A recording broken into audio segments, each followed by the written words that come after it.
Hey guys, how are we doing? Welcome to Walking Boxing. It is Thursday, October 17th, 2024, and very warm this morning here in the Macedon Range. I'm sure this is where it's probably one of the coldest parts of the country, so I'm assuming around the rest of the country it's going to be a great day. But on to the boxing, and it's interesting. I had a little bit of feedback yesterday about the power brokers, the top 20. I'll touch a little bit on that a little bit later, but it was interesting. I got a lot of messages about, a lot of comments. I actually got a couple of messages from some of those people on that list. So it was quite amusing to see how they took it. Most of them, I think, took it in good stead. A couple of them were probably a little bit bent out of shape. Others were quite chuffed. But look, it's really a bit of a pointless exercise, but I suppose it's good just to have us boxing fans talking about it, isn't it? And giving those guys and girls a little bit extra news time, which is what we're always on about, but on the media still.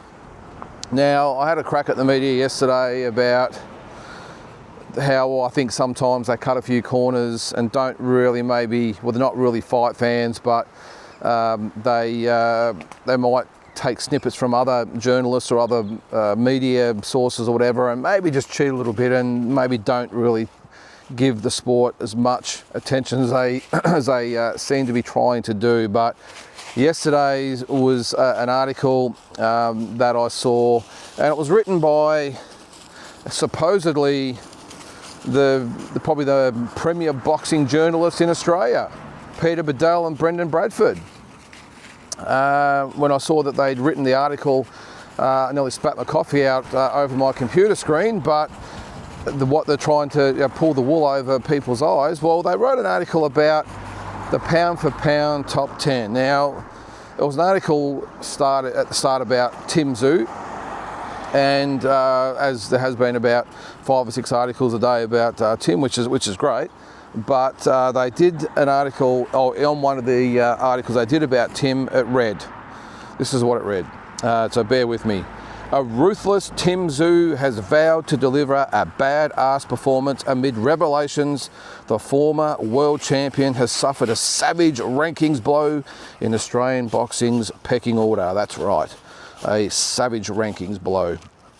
This masthead can reveal Tszyu has been dethroned by Queenslander Liam Paro as Australia's #1 ranked fighter in the lead up to his world title blockbuster against Bakram Murtazaliev on Sunday in Orlando. Well, at least they got Tim's opponent right and spelled his name right. That's a start. They are paying attention.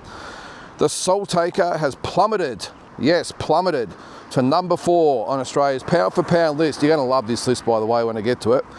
Also falling behind Jai Opetaia and Sam Goodman, underscoring the heavy price Tszyu has paid for his gutsy loss to Sebastian Fundora in March.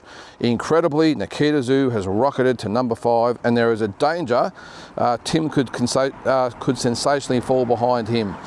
So that's where we're at, ladies and gentlemen. Hang on, I'll just... there it is there. So that's the article by Peter Bedell and Brendan Bradford. Tim was pretty good about it. He pretty much shrugged his shoulders and said, yeah, whatever. But the list, this is the list they've come up with, by the way. This is BoxRec, by the way. This is what they were referring to. The BoxRec have compiled a list, and as I said, you're going to have a bit of a laugh about this, but this is the list they have compiled. #1, Liam Paro. #2, Jai Opetaia. #3, Sam Goodman. #4, Tszyu. #5, Nikita Tszyu. #6, Jason Maloney. #7, Dana Coolwell. #8, Justice Huni. #9, George Kambosos Jr. And #10, everyone's favourite fighter, Michael Zarafa. That is the top 10. So Paro, Opetaia, Goodman, Tszyu, Nikita Tszyu, Maloney, Jay Maloney, Coolwell, Huni, Kambosos, Zarafa. That is the list that BoxRec have come up with. Now, I've said this a few times before. Please, if you're a serious fan, a casual fan, whatever fan, please do not ever take any notice of the BoxRec rankings. They're done on some sort of algorithm. They don't relate to sometimes common sense. It's just fighters have points allocated and it's just based on that. So obviously that is just ludicrous. Look, I think there might be a few people that might argue that Liam Paro could be number one, but I think you would find 99.9% of people think Jai Pataya is number one. There could be an argument between Liam Paro and Tszyu, but Sam Goodman, hey, look, he's doing well. He's hopefully got a world title shot coming up. But the number 3 ranked fighter in Australia above Tszyu, yeah, sorry, I can't see that. Even Nikita, look, I think Nikita himself and Glenn Jennings would probably have a bit of a chuckle about that he's ranked the number 5 pound for pound fighter in Australia. Look, Nikita's doing very, very good things at the moment, but I think they'd be the first to admit that he hasn't really beaten any fighters remotely resembling world class yet, and that will come eventually. They're on a path. So I think they would laugh about that. Now, Jason Maloney at number 6 would obviously feel slighted at that. He's lost his world title earlier in the year, but before that, was the world champion, and to fall behind Nikita, who's had 10 or 11, has he had 10 fights yet? Whatever it might be, 10 or 11 fights. You could understand he wouldn't be overly happy about that. Dana Coolwell, hey, good young kid, but I don't know what algorithms they're using there to get Dana to number 7, especially above the likes of George Kambosos. I mean, come on. But Justice Honey, look, that's arguable he's in there. Michael Zarafa, I wouldn't have anywhere near the top 10, but guys have sort of left out. I know it's based sometimes on wins and losses, but I don't know, even with Michael, how you could have him being knocked out in 2 rounds earlier in the year, and then that, if you'd call it the win over Tommy, I was going to say Tommy McCurry there, Tommy Brown, whatever that fast was a couple of months ago, to get a top 10 ranking. Andrew Maloney probably should be in there. Liam Wilson should be in there, and that's just probably picking a couple straight away. But look, it's all good. I'm just not trying to think. There's others. Matteo Tapia should definitely be in there. So where are these guys? Anyway, but that's the thing. Is not necessarily about the BoxRec rankings. I know they're full of shit every time they come out, and they don't really mean anything in the scheme of things. But my point is that the 2 leading journalists, boxing journalists in Australia, allegedly, for the mainstream papers that is, have actually written an article based on those rankings. That underlines and underscores where we are at as far as boxing media in this country goes. These guys are the best we can do, who never write any meaningful articles by themselves, by the way, without cheating and taking it off other news sites.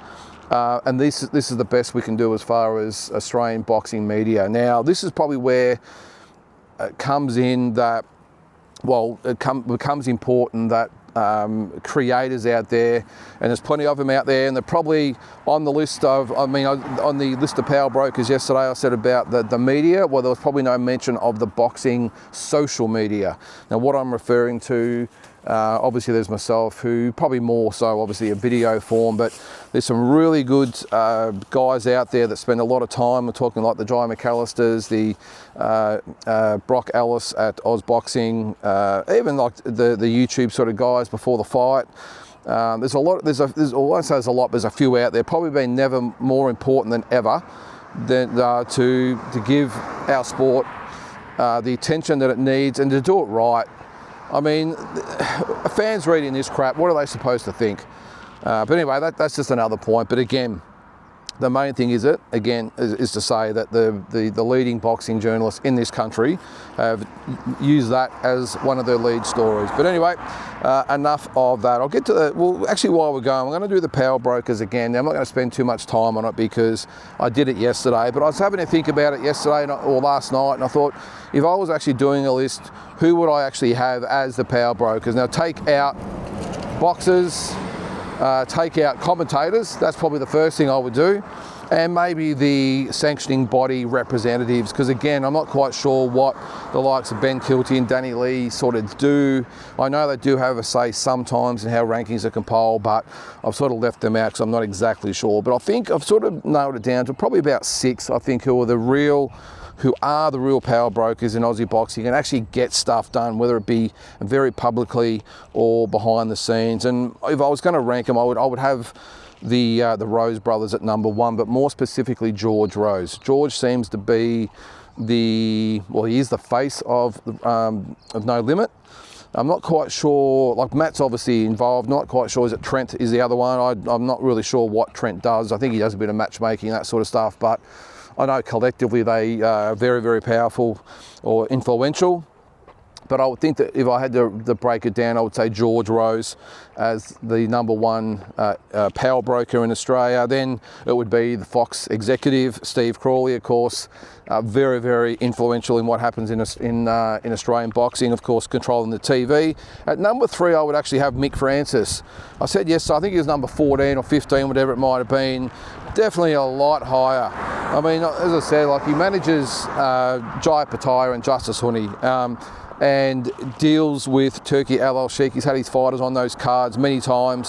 So I think behind the scenes, he is doing a lot for his fighters over there, or here in Australia, but specifically over there on the Saudi cards. At number 4, I would have Angelo Di Carlo. Now, Angelo has stepped back a little bit from the promoting scene, but I've got no doubt he has a very, very influential word or opinion or whatever it might be, input to the likes of Liam Paro and Dempsey McKean and a few of the other fighters that he's done some great things with. So I would have Angelo still at number 4. Number 5, I'd have Glenn Jennings. I'm only going to do 6, by the way, but number 5 would be Glenn Jennings. I mean, he's obviously got both the Tszyu brothers. He's had Liam Wilson as well, Shannon O'Connell. He's now dealing with a few of the local Australian fighters as well. Little Vegas Larfield. I shouldn't call him little, he's an adult, but you know what I mean. Vegas Larfield, there's not much of him. So that's that. And also Mike Altamura I would put in there. And I said again yesterday, Mike was ranked in the top, I think it was 17 or 18 or whatever it might have been, but does a lot more in boxing than probably he gets credit for or acknowledged for. And another one I've put in there at number 7 is someone that doesn't get talked about a lot, and they could probably even be higher. I'm talking about, and sorry, before I say the name, 2 guys who collectively I think have done so much for Aussie boxing, and I would be absolutely, well, yesterday I'm all thinking about absolutely pissed off that they didn't make that top 20 list, as fictional as it is, and not relevant that it is, but I'm referring to Tony Tolge and Angelo Hyder from Dragonfire Boxing. I cannot believe they were not on the list yesterday. Now, Tony and Angelo's obviously been very influential over the journey. I mean, he's trained Danny Green and now the Maloney boys, involved with Jeff Fennick as well, but more recently with the Maloney boys, Alex Winwood. Tony Tolge works tirelessly behind the scenes. What he's done for his fighters to get them the shots they've gotten, especially the Maloney boys, tying them up with the top-ranked contracts. And just I've seen firsthand the work that he does for his fighters and behind the scenes. And then he's got Angelo. They're a double act. Angelo's more, I suppose, the voice of Dragonfire. And if you've met Angelo before, you know what I'm talking about. And also that Tony, very, very happy just to sit in the shadows and go about his work. But these guys are extremely influential. I remember once in Vegas when we were over there with the Maloney boys, having breakfast with Sam Lukovic, who's obviously the manager, promoter, whatever it is, of David Benavides and Sebastian Fundora and numerous others. So it just rang him up and said, do you want to have breakfast? It's only a small thing, but this probably shows the contacts they have, but more importantly, just what they've done for the fighters. So they would definitely be in the top sort of 6 or 7 for me, and well above a lot of those other people that are all on that list. So I'll just go through it again. I have George Rose, Steve Crawley, Mick Francis, Angelo Di Carlo, Glenn Jennings, Mike Altamura, and Tony/Angelo. So if you know Angelo and Tony from Dragonfire, you'll know exactly what I'm talking about, how much influence they do have on the world boxing scene. So that's just that one. Just quickly, I see that Tim Tszyu, obviously just finishing off his final preparations for this week's fight. Interesting one. Nikita, his brother, was going over there to watch. Now he's been thrown into the corner. They're question I've got is that they've lost their cup man. So replacing him with Nikita, is Nikita going to be the cup man? I'm a little bit confused about that. I'm sure they've obviously got it covered. But the fact they've replaced Mark Gambin, the cup man, with Nikita Tszyu, it's great that Nikita's going to be in the corner.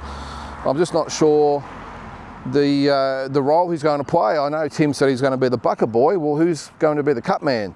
So I'm not quite sure what's happening there. Maybe, look, as again, I'm sure they've got it all worked out. Just on Tim, I meant to mention it yesterday, but I ran out of time. It was a long one. That there was talk that, or is talk from George Rose that they're looking at Canelo Alvarez in the next 12 months. Now, I would say that's a long shot. Probably just to cut it nice and short. I don't think that's going to happen. Tim's got a lot of big fights at 154. And let's face it, he's got to get over Murtazalia first, who's going to be a very, very, very tough opponent for Tim Tszyu. Make no mistake about it. If you don't know much about him, look, he's pretty raw. He's not the most flashy sort of guy, most technically profound, but as most Russians are, he is tough and he's hard and he just comes at you and throws bombs. I think Tim's technique and boxing IQ will be too much for him, but this will be a tough fight. So he's got to get past him. And then, of course, there's other fighters out there like the Crawfords and Fundoras and maybe Spencers and Virgil Ortiz and a few of the others. So I'm not quite sure Canelo Alvarez would have Tim Tszyu on his sort of schedule at the moment. Now, I was just going to say you probably wouldn't look at him because at 154, of course, he did look at Jamal Charlo, but I don't know. Look, who knows? Weirder things have happened. He hasn't exactly got a lot of credible opponents lining up, has he, Canelo, that he can choose from? So you never know. But I would think that that's a long shot, but you just never know. And just one last thing, I see that Anthony Joshua, Daniel Dubois have been given until April 22nd to work out what's going on with the rematch. Dubois, though, because the Joshua fight was a mandatory, so he is able to take a voluntary in the meantime. But of course, then you've also got Bacoli and who was it? Cabana? What was his name?